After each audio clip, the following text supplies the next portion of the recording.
이 단톡방에 핸드폰 단톡방에 보시면 말씀이 들어 있습니다. 오늘은 따로 자료를 만들지 않았습니다. 우리 카카오톡에 하나님 말씀 개역 개정으로 우리 다 함께 봤습니다. 자, 시작. 그가 여기 계시지 않고 그가 말씀하시던 대로 살아나셨느니라. 와서 그가 누우셨던 곳을 보라. 아멘. 기도합시다.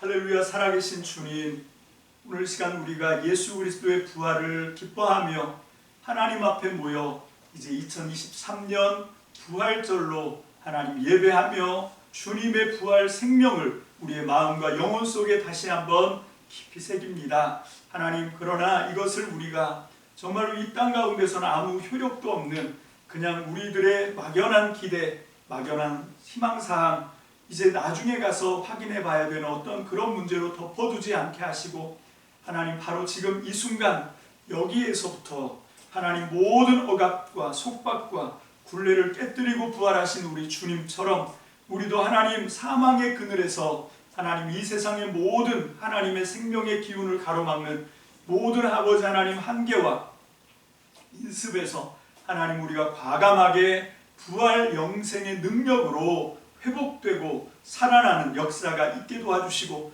그 능력을 발휘하며 이 땅 가운데 하나님 부활 생명으로 살아내는 저와 우리 참믿음 성도들이 다 되게 주여 축복하여 주시옵소서. 감사를 드립니다. 예수님 이름으로 축복하며 기도합니다. 아멘. 할렐루야. 오늘은 부활절입니다. 이제 우리는 예수님이 부활하셨다 라고 하는 것을 믿는 사람들이라고 저는 확신합니다. 정말 예수님이 부활하셨다는 것을 믿습니까? 아멘. 말이 좀 힘이 없는 것 같아요. 정말 예수님의 부활을 믿습니까? 예수님이 부활하셨다는 사실을 믿어요? 자, 두 번째 문제는 어떻게 보면 이것보다 더 중요합니다. 예수님이 죽음 가운데서 영원한 생명을 받아서 성령께서 죽은 지 3일 만에 예수 그리스도를 무덤에서 일으켜 주셨다라고 하는 사실을 믿는 건 그냥 그것은 우리의 어떤 그 신앙적인 믿음, 성경에 나와 있는 그 말씀을 우리가 믿음으로 선택하는가 하는 그 선택의 문제고 믿음의 문제라고 할 수 있습니다. 그런데 이 부활은 거기서 끝이면 안 됩니다. 예수님의 그 부활의 생명의 능력이 지금 이 자리에, 지금 여기 있는 나에게 그 부활 생명의 능력이 임하고 있습니까? 이게 부활입니다. 나는 지금 이 땅에 내 육신에게 허락된 한계가 있는 삶이죠. 여러분, 우리의 생명은 한계가 있습니다. 만약 생명을 우리가 이 무슨 수도에서 이렇게 쏟아지는 물처럼 우리의 수명이, 우리의 생명의 어떤 시간이 물이라고 하면 저 수돗물처럼 영원히 끊이지 않고 쏟아지는 물이 아닙니다. 여러분, 이 쏟아지다 언젠가는 멈추는 그게 우리의 수명이고 우리의 생명의 시간이죠. 한계입니다. 그게. 어떤 사람은 1.8리터 짜리 페트병에 들어있는 생수일 수도 있겠어요. 그런가 하면 어떤 사람은 500ml, 그거보다 더 작은 거일 수도 있습니다. 여러분, 그것이 우리에게 주신 육신의 생명인데 많은 사람들이 그냥 자신에게 주어진 그런 육신의 수명, 생명, 그걸로 살아가고 그걸로 끝이라고 생각하는 사람들이 있죠. 그런 사람들이 부활을 믿지 않는 사람들일 것입니다. 그런데 우리는 부활을 믿는다면서요. 죽어도 다시 사는 그것이 부활이고, 그런데 만약에 부활이 죽어도 다시 사는 것만 부활이라고 하면 거기서 끝나야죠. 여러분, 진짜 부활은 뭐냐면 나를 믿는 자는 지금부터 영원히 죽지 않는 것을 믿느냐라고 말씀하셨어요. 이게 진짜 중요합니다. 여러분, 부활은 내가 죽어도 다시 사는 것을 믿는 것, 여기서 끝나는 것이 아닙니다. 진짜 중요한 건 뭔가 하면 그런 주님, 부활의 주님을 지금 믿으면, 그러면 영원히 죽지 않는 것을 믿느냐? 여러분, 이것이 부활이에요. 여러분, 저는 여러분들이 이 부활의 능력을 그냥 예수님이 2000년 전에 죽으셨다가 3일 만에 다시 살아나셨다, 여기서 멈추지 마시고 여러분 더 확장시켜서 지금 내가 그 사실을 믿음으로 받아들이고 오늘 우리가 성찬식에서 예수님의 찢긴 살과 흘려주신 보혈, 그 피를 우리가 먹고 마심으로 그 예수님의 언약에 우리가 동참했는 줄로 믿습니다. 아멘. 그렇다고 하면 우리에게는 이미 부활 영생의 생명이 주어진 거예요. 문제는 뭔가 하면 그 부활과 영생의 생명을 나에게 주어졌다는 사실도 알지 못한 채 그냥 세상 사람처럼 나에게 주어진 그 언젠가는 끊어질 그런 육신의 생명 거기에 전전긍긍하면서 살아가는 그런 이 땅의 사람들과 전혀 다를 바 없는 그런 무력하고 아무 소망 없고 아무 능력 없는 그런 삶을 사는 사람들이 의외로 많습니다. 오늘 이 시간 이 말씀 앞에 나는 어떤 사람인지를 좀 점검해보고 오늘 이 말씀을 우리가 함께 나누기를 원합니다. 나는 정말 부활 생명이 내 삶 속에서 지금 역사하고 있는가? 이걸 우리가 분명히 깨달아야 됩니다. 여러분 사실은 우리가 우리 주변을 잘 보면 하나님의 그 부활의 단서가 엄청 많습니다.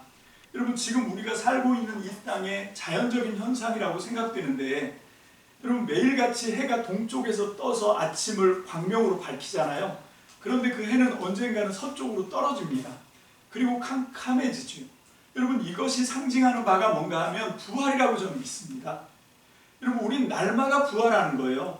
여러분 이 해가 떨어져서 깜깜해졌다가 그걸 죽음이라고 상정하고 다시 해가 솟아오르면 또 온 세상 만물이 생명으로 약동하니까 그러니까 또 그거를 생명의 부활로 이렇게 주장한다. 여러분 그것이 그냥 외부에서 일어나는 자연 현상일 뿐만 아니라 실제로는 우리도 거기에 같이 돌아가고 있는 거예요.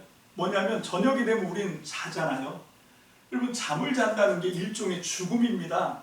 여러분 잠을 자는데 그 잠이 영원하지 않잖아요. 아침이 되면 해가 떠오름과 동시에 아침이 되면 같이 일어나는 거죠. 여러분 아침에 눈을 뜨는 게 매일매일 부활하는 거죠.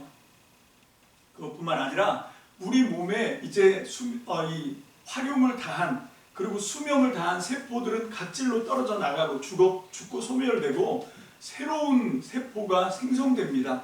여러분 이것이 하루에도 수없이 막 일어나고 있어요. 여러분 이것이 죽음과 생명의 연속 사이클인 겁니다. 여러분 많은 사람들이 착각하는 게 뭔가 하면 왜 우리가 이 부활에 대한 이 귀한 소문을 말씀을 통해서 우리가 계속 들음에도 불구하고 왜 우리는 그 생명의 능력을 주장하면서 그 하나님께서 주신 부활의 영생의 소망을 누리며 살지 못하냐면 우리가 무언가에 매여 있기 때문에 그렇습니다. 많은 제약이 있지만 그 중에 하나는 뭔가 하면 우리의 삶의 문제라고 생각해요. 그렇다고 해서 지식이 우리에게 영생의 능력을 준다? 그러면 영지주의죠. 여러분 그렇게 얘기하는 것이 아니라 우리에게 이 사실을 아는 것, 부활의 비밀을 아는 것, 이거 너무 중요합니다.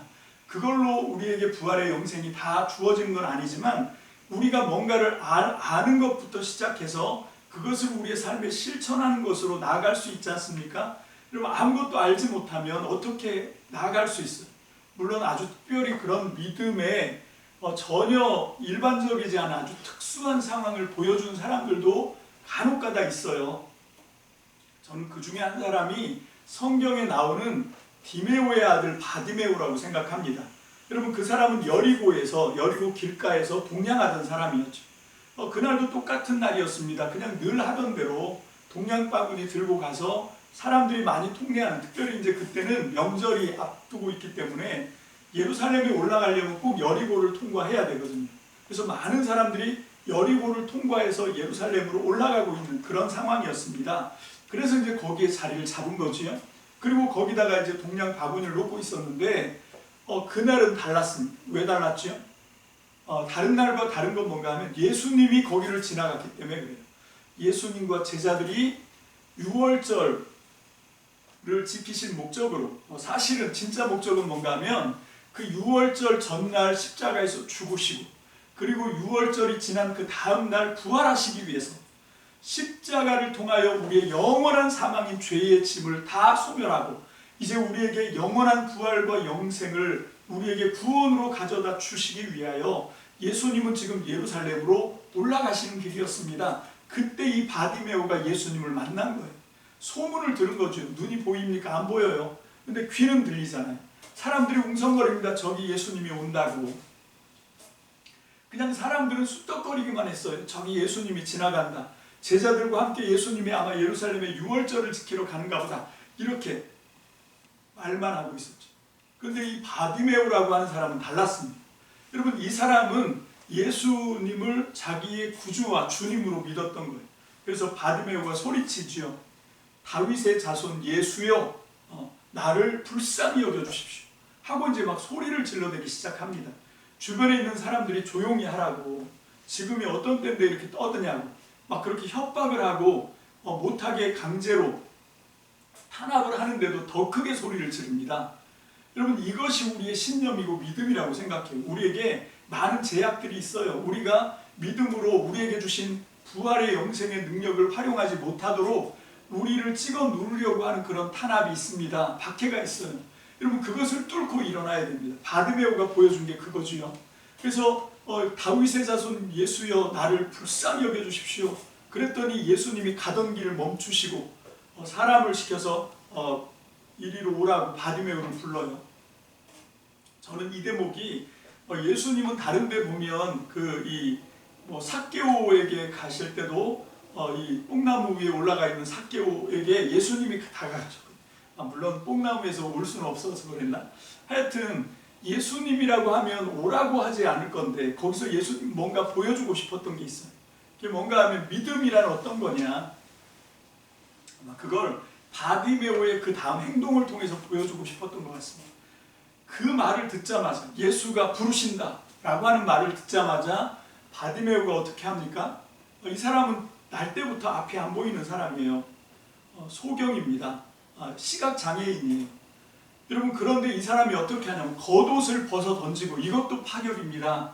여러분, 이 거지에게 겉옷은 거의 생명이나 마찬가지. 여러분, 이 유대 땅은 건조하기 때문에 일교차가 되게 심해요.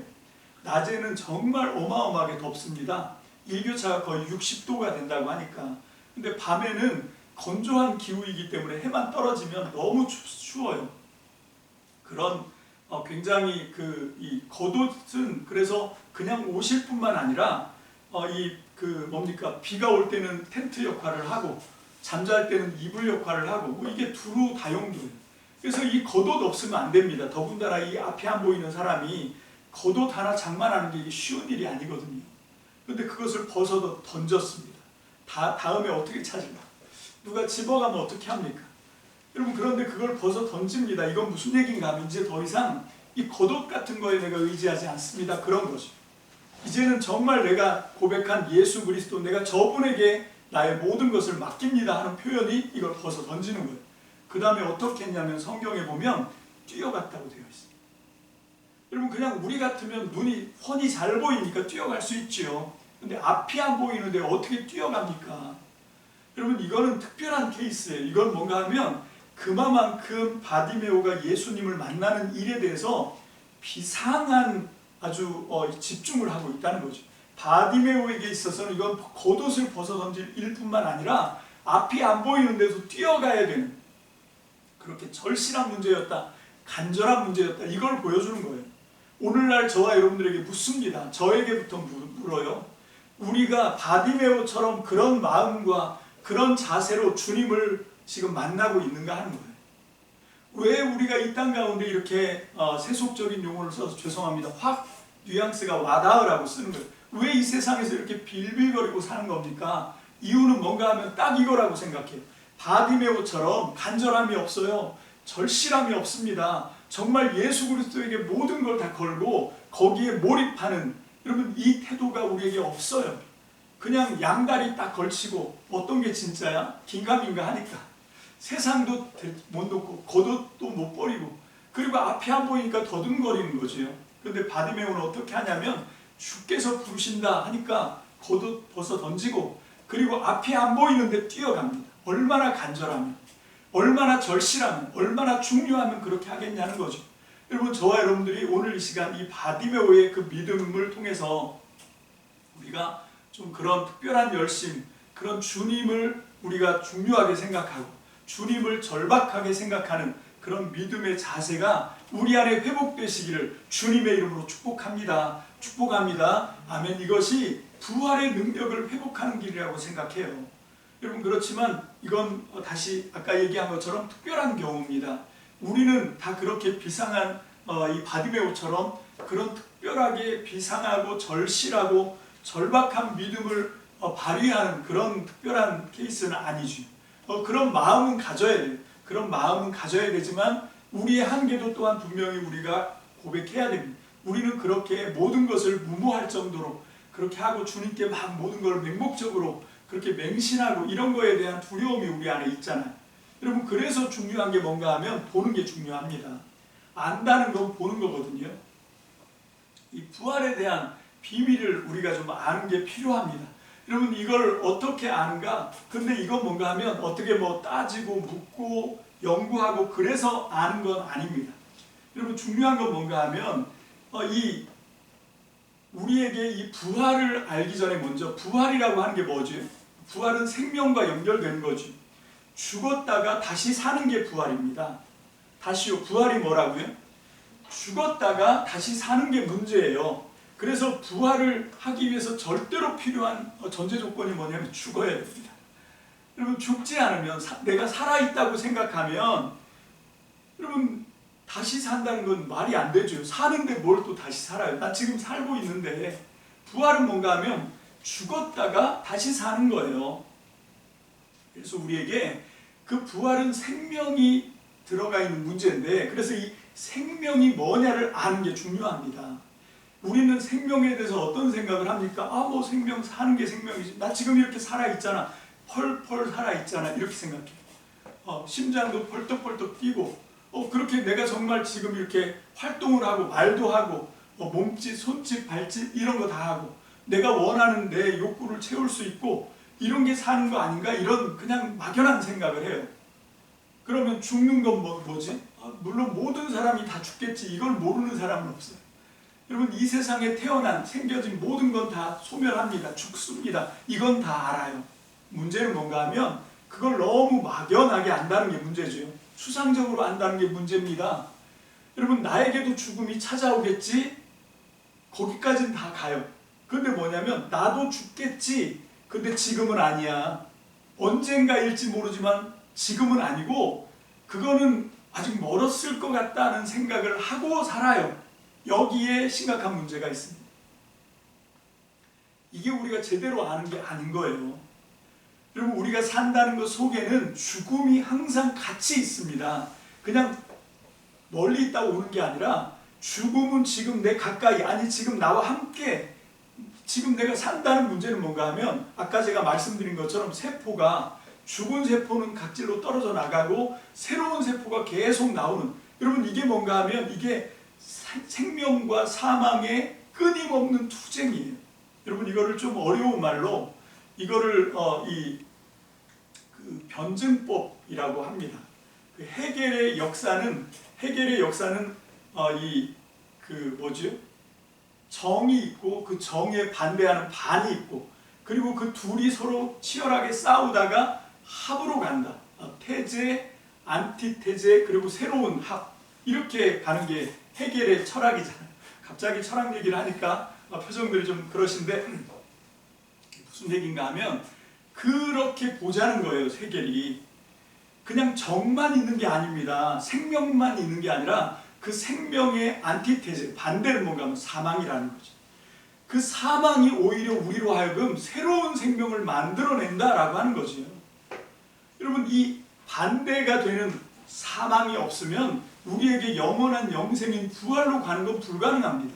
지난 회에 제가 말씀드렸죠. 우리가 말하는 부활 생명은 다시 사는 게 아니라 다시 사는 건 환생이다.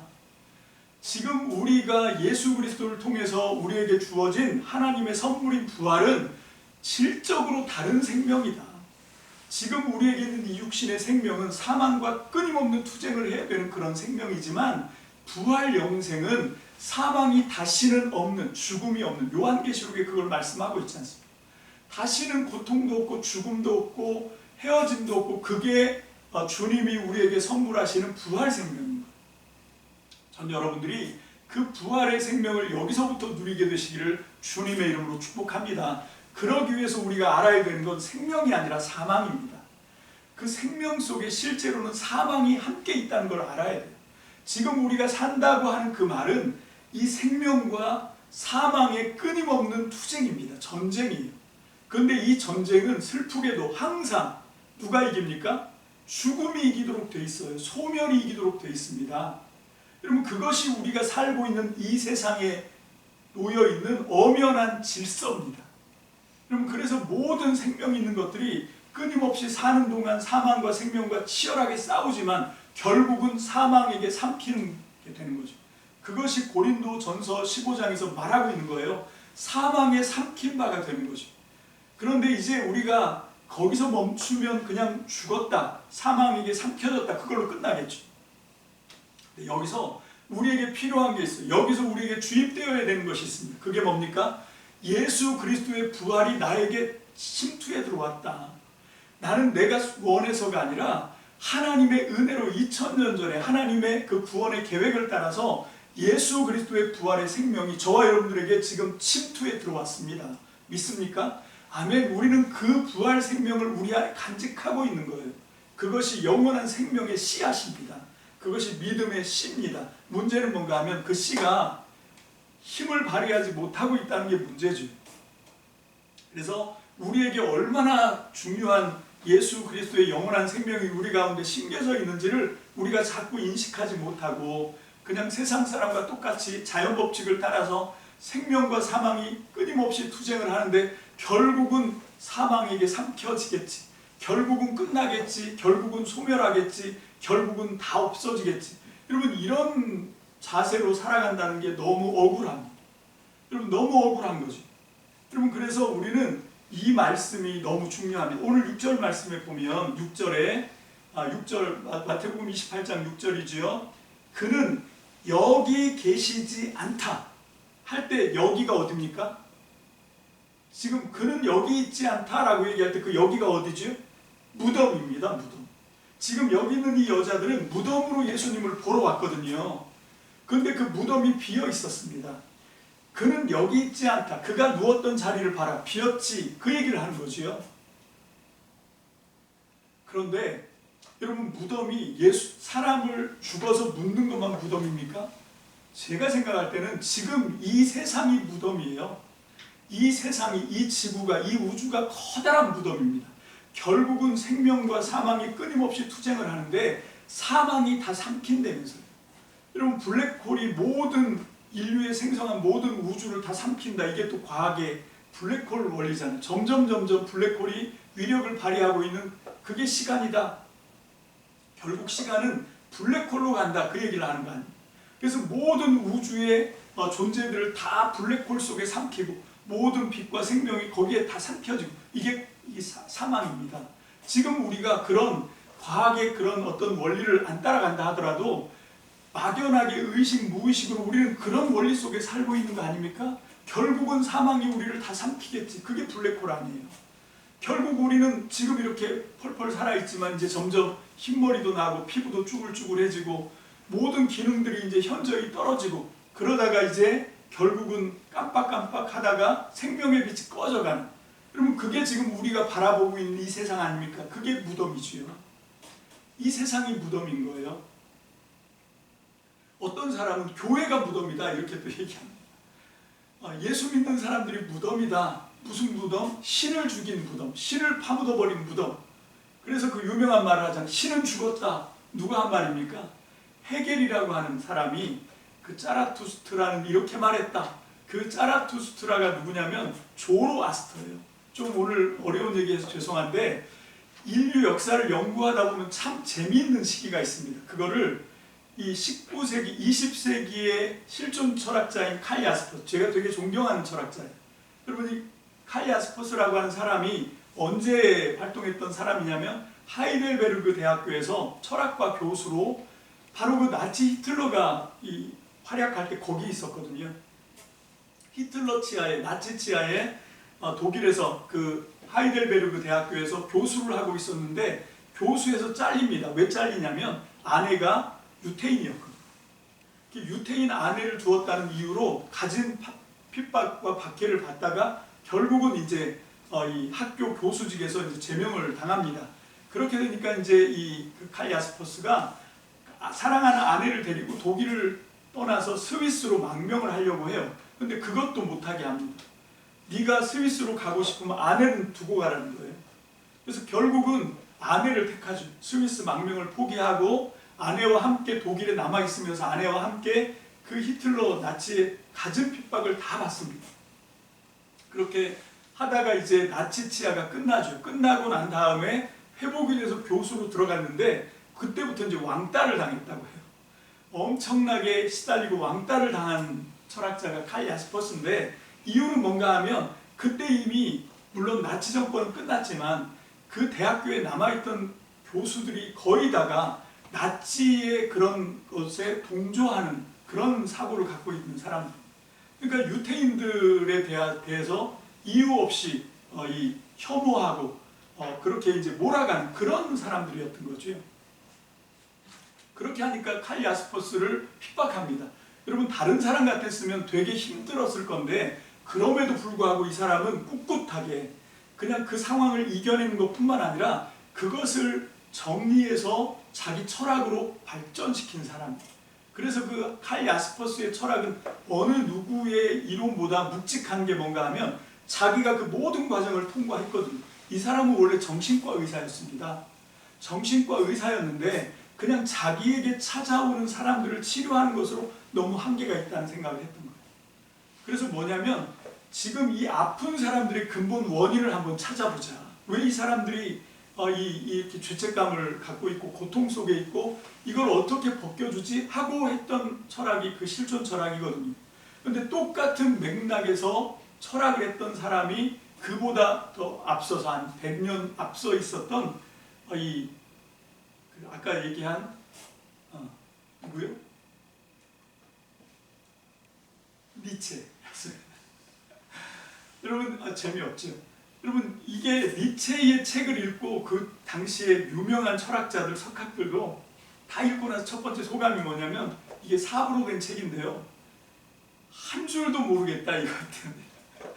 그런데도 이 니체는 뭐라고 얘기했냐면 지금까지 온 세상 사람들이 받았던 이 역사 속에서 모든 사람들이 받았던 그 어떤 것보다 나는 최고의 선물을 이 책을 통해서 인류에게 주었다. 이것은 제5복음서가 될 거다. 이건 정말 어마어마한 선물을 나는 다 줬다. 이렇게 얘기했던 책이거든요. 근데 이 사람이 이 책을 왜 썼냐면 똑같은 거예요.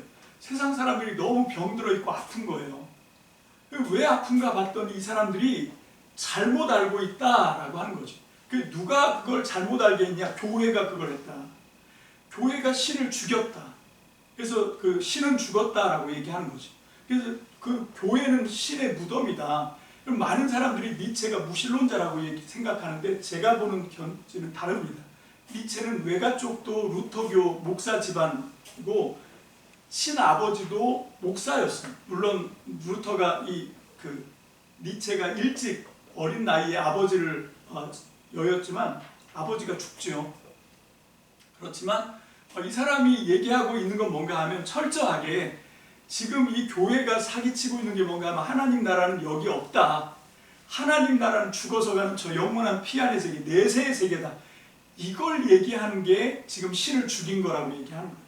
사실 그 신은 그 하나님 나라를 지금 여기 끌고 와서 여기서 펼치려고 오신 건데 그런데 지금 교회가 그 예수 그리스도를 믿고 따른다는 사람들이 그 하나님 나라의 가르침을 저 죽어서 가는 피안의 세계라고 하는 그 가르침으로 이렇게 사기를 치고 변형을 시킴으로 해서 신을 죽였다라고 얘기하는 거죠. 그래서 어떻게 되냐면 예수 믿는 사람들이 여기는 악한 세상이고 이 세상은 불타 없어질 세상이고 죄가 간영한 세상이고 사망과 생명이 투쟁하는 세상이니까 이건 안 좋아. 그리고 저 죽어서 가는 저 영원한 본향 천국은 거기는 좋아. 여러분 이게 뭡니까? 선악 이분법이죠. 그래서 이 죽어서 가는 내세에다가만 우리의 온통 관심을 쏟으니까 악한 세상에는 발도 담그기 싫은 거죠. 발이 뭡니까? 발가락 하나도 담그고 싶지 않은 거예요. 그래서 이 세상을 철저하게 혐오하고 경멸하고 그 가치를 두지 않고 그러면서 영원한 세상을 바라보고 사니까 건강할 리가 있냐는 거죠. 다 병들어 있다는 거예요. 다 문제투성이에 있고 문제에 짓눌려 있고, 그래서 세상을 무덤으로 만든다는 겁니다. 그래서 이 니체가 그 자기 책의 제목을 짜라투스트라라고 하는 사람을 끌어들여서 이 얘기를 하는 거거든요. 그 짜라투스트라가 누굽니까? 여러분, 이게 조로아스터 얘기를 하는 거예요. 영어로 얘기하면 조로아스터. 이 조로아스터가 기원전 600년 전 사람인데, 페르시아의 기원전 600년 사람인데, 이 사람을 통해서 배화교라고 하는 종교가 생기죠. 이 조로아스터가 선악 이원론, 선한 신이 있고 악한 신이 있고 이 세상은 선신과 악신의 투쟁이다, 이걸 하면서, 그러면서 이제 불을 숭배하고, 부가 아니라 불입니다. 불. 그래서 배화교예요. 여러분, 이게 조로아스터인데, 그렇게 이 세상을 이분법 흑백으로 양쪽으로 쫙 나눴던 그 사람을 끌어들여서 이걸 다시 이론론 얘기를 하는 거예요. 그게 이 니체가 조로아스터를 끌어들였던 목적이고, 아까 제가 칼 야스퍼스 얘기를 한 게 뭔가 하면, 칼 야스퍼스가 맨 처음에 얘기했던 건데 역사를 연구해 보니까 참 신기한 게 있더라. 그러면서 이 사람은 그 독일어로 그거를 추계시대라고 해요. 그 추계시대가 언제냐면 주전 800년부터 시작해서 주 200년까지 약 1000년이라고 하는 시간이 굉장히 중요한 시기더라. 왜? 그때 그 석가모니나 공자나 그 다음에 소크라테스, 플라톤, 아리스토텔레스, 노자, 공자, 맹자 다 그때 태어났다는 거예요. 그때, 그뿐만 아니라 조로아스터, 아까 얘기했던, 그리고 맨 마지막으로 누굽니까? 그 이슬람을 창시한 모하메까지. 그래서 인류의 어떤 종교나 사상이나 철학이나 그런 것들을 각성시키는 위대한 인물이 태어난 그런 시대, 그 사람들이 몰아서 태어난 그 시대가 추계시대다. 그래서 그 춘추 전국시대의 제자백가라고 하는 그 모든 사람들이 사실은 대단한 사상가고 대단한 영성가고 기가 막힌 사람들이죠. 그때 왜 그 사람들이 다 태어났을까? 그 얘기를 하는 게 추계시대 얘기인데, 중요한 건 이렇게 어려운 얘기를 하는 목적이 뭔가 하면, 부활 생명은 죽어서 우리에게 주어지는 어떤 것이 아니다라고 하는 거예요. 지금 우리가 알아야 되는 건 뭔가 하면, 지금 내가 죽은 자라고 하는 사실을 깨달아야 됩니다. 나는 살았다고 하는 이름은 가졌지만 실상은 내가 죽은 것과 다름없구나. 아니, 난 죽었구나. 그럼 어떻게 되냐면 하나님의 선물인 예수 그리스도의 부활의 생명이 우리에게 침투해 들어오는 것입니다. 그래서 우리가 사는 건 육신의 생명으로 이 세상의 수명으로 사는 것이 아니라 우리 주님이 주신 부활의 생명으로 이 땅에서 살아내는 저와 여러분들 되시기를 주님의 이름으로 축복합니다. 축복합니다. 아멘. 여러분, 너무 중요한 게 뭔가 하면, 이 땅에서 부활 영생으로 살아간다는 게 어떤 의미를 갖느냐. 여러분, 아까 그 칼 야스퍼스 얘기를 하면서 왕따 얘기를 했잖아요. 지금 우리 주변에도 그런 일들이 막 일어나고 있거든요. 특히 학교 같은 데 가면 반에서 이유 없이 한 아이를 혐오하고 따돌립니다. 그 아이를 따돌릴 때 어떻게 나는 어떤 선택을 할 수 있을까요? 그냥 튀지 않게 분위기에 맞춰서 나도 같이 왕따를 시키는 거죠. 그냥 그게 맞는지 틀리는지 생각을 안 하는 겁니다. 왜 생각을 못 합니까? 그냥 대중 속에 묻혀서 살아가니까 그런 거예요. 그냥 세상 사람들이 다 그렇게 하니까, 나만 그랬나? 쟤도 그러고 얘도 그러고 다 그렇게 하는데 나도 같이 한 건데 그렇게 살아가는 게, 그게 뭐냐면 부활 영생이 아닌 거죠. 내가 부활 영생을 살아가는 건 뭔가 하면, 내가 살아내는 그 순간순간에 내가 치열하게 선택해야 되는 겁니다. 사망을 선택하는 것이 아니라 생명을 선택해야 되는 거죠. 그 생명을 선택했을 때 많은 탄압과 불이익이 있을 수 있습니다. 여러분, 그런 걸 각오하지 않으면 부활의 생명을 살아낼 수가 없어요. 여러분, 그러면 이 부활 생명을 살면 어떤 차이가 있냐? 여러분, 이 땅에서 우리가 부활 영생의 생명을 살게 되면 뭐가 주어지냐면 의미가 주어집니다. 여러분, 사람들이 내 삶을 통해서 의미를 찾아요. 나는 보람을 느끼게 됩니다. 여러분, 그냥 우리가 살았는데 그냥 먹고 자고 싸고 이게 다였어. 여러분, 이거는 죽은 거죠. 진짜 산 거가 아닙니다. 우리가 부활 생명을 살았다는 건 뭔가 하면, 이 땅에 단 5분, 아니 한 1분을 살더라도 거기서 진짜 참된 의미를 추구하고, 그래서 다른 사람들이 봤을 때 저건 진짜 살아있구나, 이걸 느낄 수 있어야 되는 거지. 나도 역시 마찬가지고, 많은 사람들이 살아있는데 실상은 죽은 것 같은, 아니 죽어가는 사람들이 너무 많습니다. 그게 아픈 거지. 그게 눌려있는 겁니다. 그게 무덤이라는 거예요. 근데 예수님은 여기 보니까 그는 여기 계시지 않다는 거예요. 여러분, 예수님이 여기 계시지 않다고 하면 그 예수님의 살과 피를 나누어 먹은, 그래서 예수님과 한 몸이 된 우리도 여기 있으면 안 되죠. 여기 있다는 건 장소적인 개념이기도 하지만 삶의 방식의 개념이기도 합니다. 예수님이 살았던 삶의 방식을 우리도 똑같이 닮아가는 거죠. 여러분, 예수님이라고 하면 어떻게 했을까를 우리가 늘 고민해야 됩니다. 지금 이 상황에서 우리 주님 예수님이라면 어떤 선택을 하고, 어떤 대가를 치르고, 어떤 투쟁을 하고, 어떤 걸음을 걸어가셨을까? 여러분, 이걸 우리가 늘 인식하면서 내가 사는 것이 아니라 내 안에 그리스도가 살아가게 하시는 것, 그것이 믿음입니다. 그것이 부활 영생이에요. 저는 우리 참믿음 성도님들이 2023년을 기점으로 정말 부활 영생의 삶을 살아내시는 저와 여러분들 되시길 주님의 이름으로 축복합니다. 아멘. 그래야 우리에게 소망이 있는 거예요. 육신의 생명으로 살면, 육신으로 살면 그냥 육신으로 살다 죽는 거예요. 그것이 바로 육신대로 살면 죽고, 성령을 따라서 여러분 육체를 벗어나서 우리가 성령으로 살면, 영으로 살면 그것이 부활 영생입니다. 여러분이 영하면 자꾸 신령한 어떤 영타령 그렇게 하는 사람들이 있는데, 다른 걸 얘기하는 게 아니에요. 지금 이 사망의 무덤 같은, 커다란 이 무덤 같은 사망이 역사하고 있는 이 세상에서 영으로 산다는 건 뭔가 하면, 그렇게 우리에게 주어졌던 육신의 수명이 아니라 그걸 거부하고 내 안에 침투에 들어온 예수 그리스도의 부활 영생, 그걸 붙들고 살아가는 겁니다. 그것이 영으로 살아가는 거예요. 영으로 산다는 건 그렇게 신령한 무슨 신나라 까먹는 소리가 아니라 이 하나님의 말씀이 영으로 사는 우리의 지침서입니다. 이것이 하나님의 말씀이 나침반입니다. 이 말씀을 붙들고 살아가는 거죠. 왜 기도합니까? 말씀대로 살고 싶은데 내가 잘 안 되는 거죠. 그럴 때 기도하는 거예요. 다를 때 기도하는 게 아니라, 내가 말씀대로 이 땅에서 살면서 길 잃지 않게 주님 도와달라고 기도하는 거고요. 길을 잃었다고 고백하면서 다시 말씀을 회복하게 해달라고, 그게 기도입니다. 여러분, 이것이 부활 영생을 사는 비밀이에요.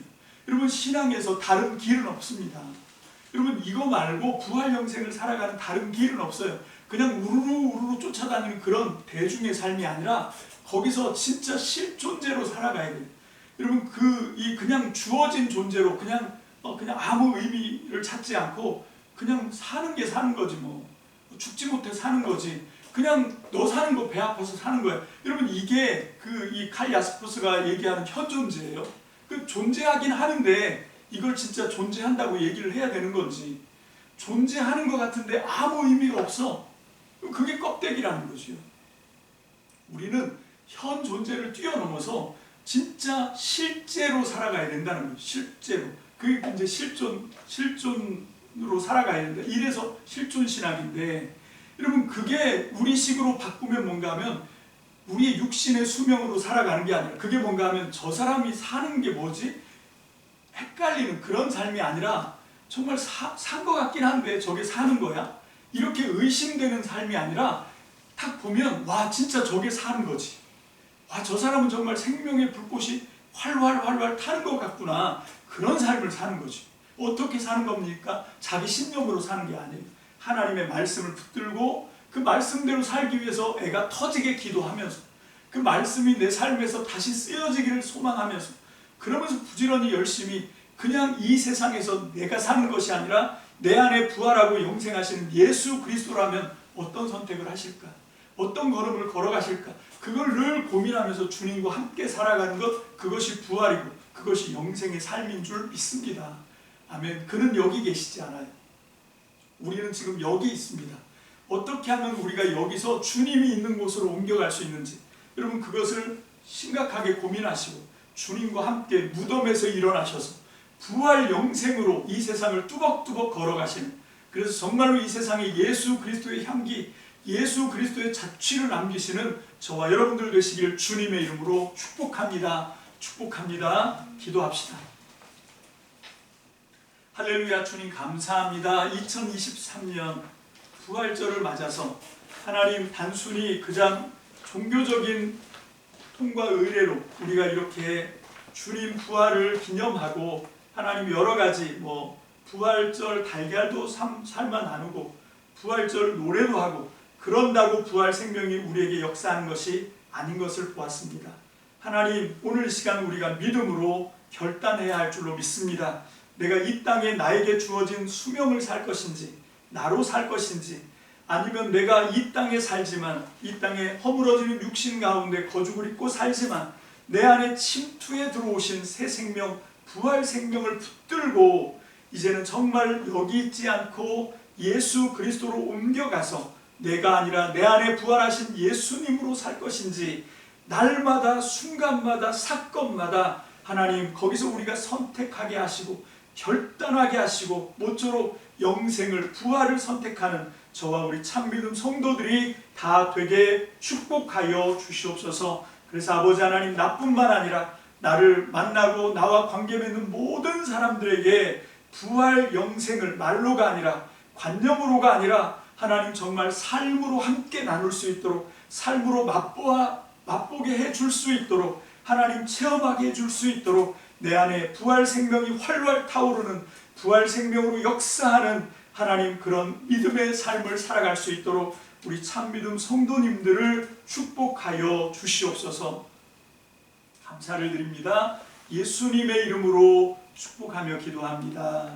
아멘. 할렐루야.